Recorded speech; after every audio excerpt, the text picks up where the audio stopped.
guys! Miss Angels here. Muling nagbabalik sa vlog ko. Char!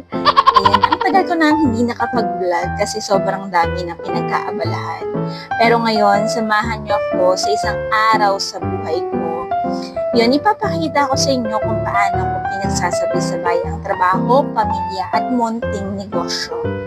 Pero bago yon, story time muna tayo.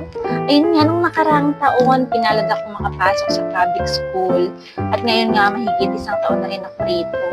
Kaya naman, sobrang nabisi talaga. Pero higit sa lahat, sobrang nagpapasalamat ako sa Panginoon dahil tinupad niya ang isa sa pangarap ko.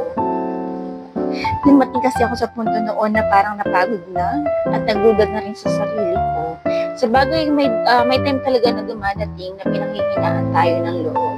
Pero para sa pamilya, gusto mo makatulong, syempre hindi ka pa rin titigil.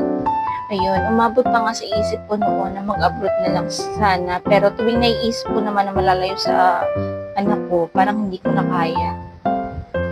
Kaya naman, pinush ko na makapag-board exam ako at sa awa ng Diyos ay nakapasa.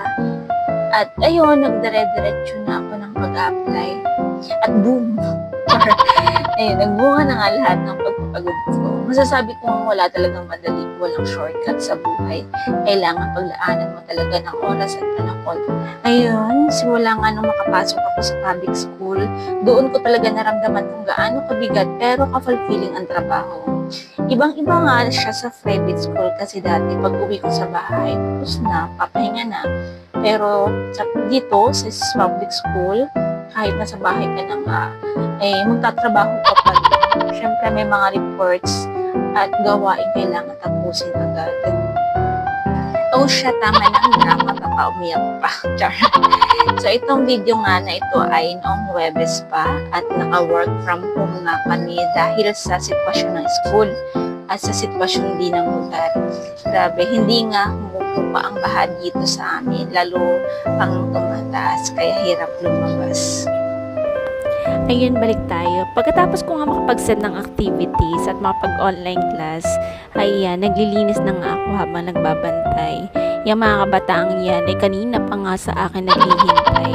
Dito kasi ako sa shop nag-online class para sakali na magloko ang laptop ay may pang-backup. Itong online class naman na ito ay hindi araw-araw. Once a week ko nga lang itong ginagawa.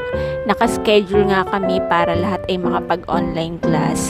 So ayun, pagkatapos ko nga maglinis ay ito, bantay naman sa shop. Kasi yung kapatid kong taga-bantay ay humihilik pa. Ayun, may nakapagpay din na nga niyan sa akin at print.